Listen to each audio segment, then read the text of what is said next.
আসসালামু আলাইকুম, কেমন আছেন সবাই? নতুন একটা ব্লগে আপনাদের স্বাগত। তো আজকে হচ্ছে পাতাকপি ভাজি করতেছি।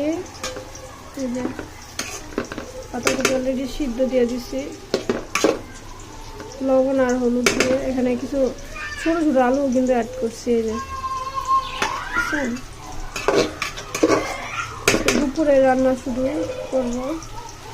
আর এদিকে হচ্ছে এই যে মূলা দিয়ে আলু দিয়ে আর ছোটো রুই মাছ, নলা মাছ বলে যেটা, ওই নলা মাছ দিয়ে রান্না করব।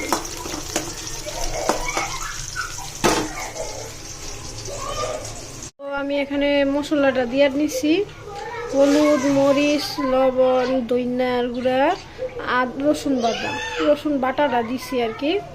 তো এটা দিয়ে এখন আমি এই যে মশলাগুলো কষা নিতেছি। আর এদিকে হচ্ছে এই যে এটা আমার সিদ্ধ হয়ে গেছে, কাঁচামরিচ দিয়ে দিছি।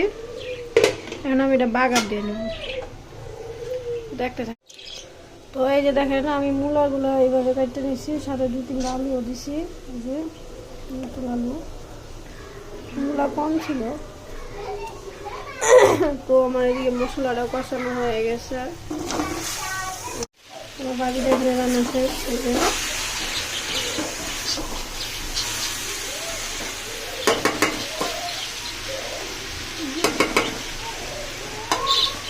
বাড়ি রান্না কমপ্লিট। এখন আমি বাকি রান্না করবো। আমি এখানে সিদ্ধ দিয়ে রাখছি। এখানে এখন আমি ডিম তরকারিটা রান্না করবো। রান্না করা শেষ, ডিম তরকারি রান্না করে নিলাম।